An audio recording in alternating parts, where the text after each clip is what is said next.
Uma das grandes preocupações, principalmente do homem, não só do homem como da mulher, porque isso aí vai interferir diretamente na qualidade de vida da mulher, que é a parceira do homem, né?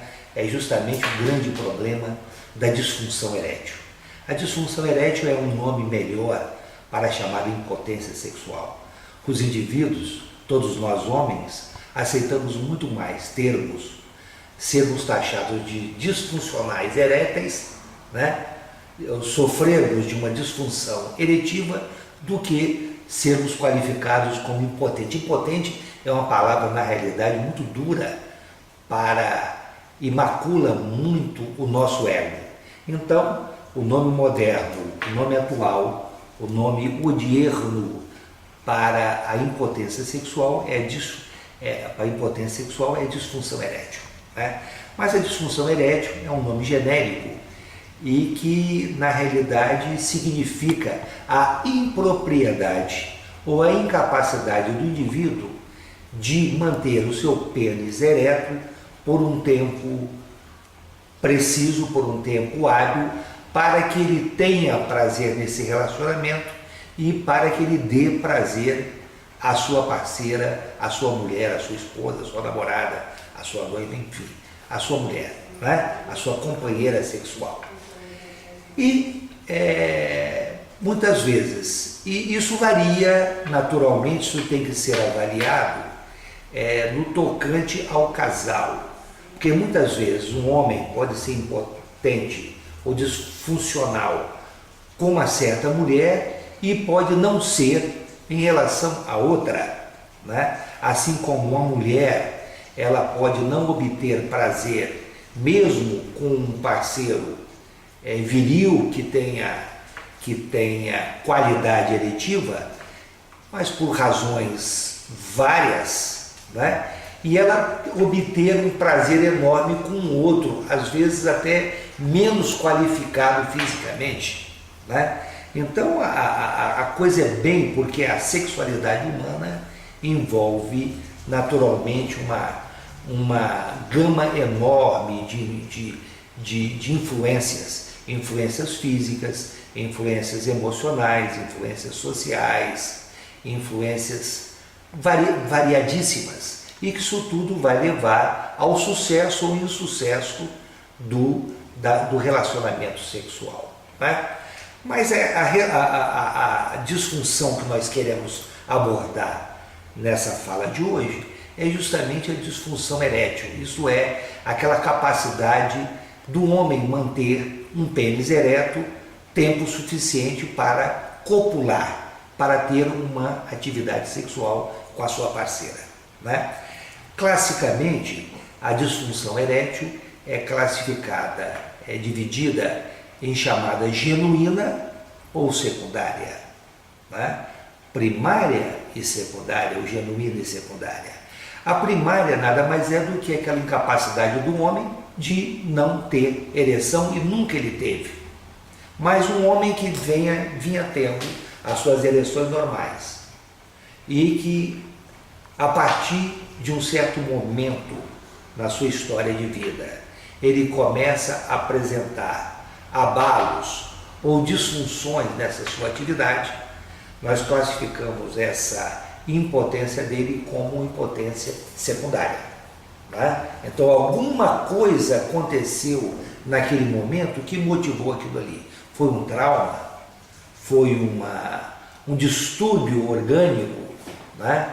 Foi uma lesão nervosa, uma queda hormonal, foi um trauma peniano ou um trauma na região da coluna, enfim, qualquer coisa que motivasse ou que explicasse aquela situação, né? Mas na grande maioria, só para a gente resumir, na grande maioria os indivíduos os indivíduos ígidos, quer dizer, saudáveis, eles mantêm a sua atividade sexual até idades até avançadas, né? Existe história de indivíduos com 80, com 90 anos dando show, né? Em rapazinhos aí de 20 e 30 anos aí, né? Isso vai depender da cabeça, da tranquilidade do indivíduo, do grau do quanto o indivíduo se preservou, se ele é afeito a drogas ou não é afeito a drogas, se ele faz exercícios físicos, não é? E se ele está obeso ou não está obeso, se ele toma algum remédio ou não remédio, não é? Nós sabemos, por exemplo, que os indivíduos obesos têm muito mais dificuldade, porque a obesidade está associada com uma série de problemas orgânicos, problemas esses diretamente relacionados na eficácia da ereção, na possibilidade da ereção peniana, né? Indivíduos que tomam alguns remédios, e eu já falei aqui, antidepressivos, tranquilizantes, muitos diuréticos e muitas substâncias utilizadas no tratamento da hipertensão arterial, ou seja, do tratamento da pressão alta, essas substâncias são extremamente nocivas na ereção peniana. Eles podem sofrer abalos ou episódios disfuncionais quando da utilização desses remédios, tá? E indivíduos que fizeram cirurgias essas na coluna, ou que têm algumas doenças degenerativas, né? Doenças de alta agressão, o diabetes, por exemplo, é uma doença extremamente lesiva, né? Enfim, doenças de colesterol alto, que esses colesterol alto, principalmente a fração negativa dele, a fração do LDL, que é a fração deletéria dele, a fração perigosa, quando durante muito tempo em altos níveis, os triglicéridos também são exemplos disso aí, eles podem causar entupimento dessas artérias, e uma artéria que leva sangue para o pênis é uma artéria com um calibre muito pequeno, e aquilo pode levar a uma interrupção de fluxo, ou, no mínimo, uma diminuição do fluxo. Diminuindo o fluxo, nós diminuiremos o aporte de sangue no pênis e, consequentemente, a expansão peniana, já que na ereção nós sabemos que é a chegada do sangue que vai causar a tumescência, né? ou engrandamento, ou endurecimento, a rigidez peniana. É toda motivada pela chegada de sangue. E para isso aí nós temos que ter artérias de bom calibre e permeáveis, nós temos que ter um sistema hormonal viável, e nós temos que ter nervos bons. O diabetes, por exemplo, causa uma neuropatia que vai interromper essa transmissão de impulsos, né? Impulsos esses tão necessários à ereção peniana, né?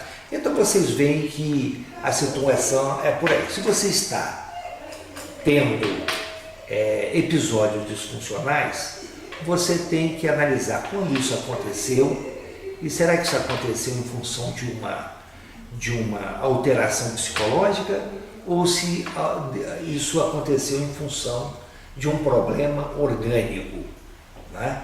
Um problema emocional, uma depressão, uma perda de emprego, uma separação com a namorada, né? Uma perda de expectativa, uma reprovação no vestibular, enfim, uma série de fatores podem influenciar negativamente, emocionalmente negativamente, esses indivíduos, levando esses indivíduos a ter uma baixa no seu desempenho sexual, como também os problemas orgânicos que eu já falei sobre eles, diabetes, cirurgias, enfim, uma série de doenças, hipotiroidismo, os colesterol, as gorduras elevadas, enfim, né, poderiam levar a tudo isso aí.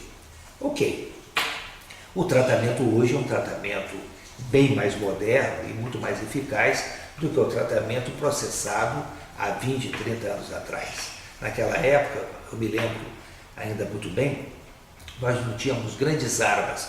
Hoje nós temos remédios extremamente efetivos, e o mais conhecido, apenas para dar um exemplo, aquele azulzinho, o Viagra, por exemplo, nós temos os seus primos, os seus parentes, o Cialis, que é o Tadalafil, a Vardenafila, o Lodelafila, uma série de remédios que todos eles funcionam mais ou menos da mesma coisa, não é? Modificando a química da musculatura lisa do corpo cavernoso do pênis, levando, em última análise, a um relaxamento dessa musculatura. Levando ao relaxamento dessa musculatura, nós temos uma diminuição de pressão no interior dos corpos cavernosos, dentro do pênis, e essa diminuição de pressão vai culminar com um aporte maior de sangue. Um aporte maior de sangue significa tumescência, enrijecimento pelo sangue, né? E isso vai ser resolvido depois do gozo ou orgasmo, quando o processo inverte com uma grande carga adrenérgica de adrenalina e noradrenalina, que vai contrair essa musculatura lisa.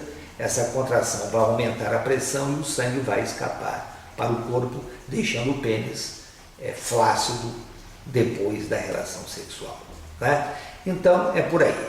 Se você quer ter uma boa vida sexual, você primeiro tem que pensar em sexo e você tem que se habilitar. Habilitar para o sexo é fazer exercício, manter o seu peso, evitar drogas, cigarro, abuso de álcool, cocaína, maconha. Isso tudo é um tremendo veneno para a prática sexual, né? Se dar bem com a sua parceira, ou com a sua namorada, com a sua esposa, isso é de vital importância, porque se ela não colaborar, você está ferrado realmente. Então, manter peso, fazer exercício, evitar tóxicos e reduzir ao máximo a possibilidade de ficar tomando remédio somente quando necessário, remédio para pressão, diuréticos, etc., tal, que esses remédios vão afetar. E cuidado, vocês aí que são ratos de academia, cuidado com essas drogas que prometem um físico muito avantajado. Aquelas drogas são os anabolizantes hormonais. Aquelas drogas foram projetadas para cavalo, para animais. E quando você toma aquilo, você vai tomar uma ultradose, e essa ultradose pode afetar o seu coração, pode afetar o seu pâncreas, pode afetar o seu fígado, pode atrofiar os seus testículos, e o final da história vai ser você com um físico de Hércules, com os testículos pequenos e com a potência de indivíduo doente, tá certo? Então tenham muito cuidado e aproveite a sua sexualidade dentro daquilo que vocês esperam dela, com a sua parceira, evidentemente.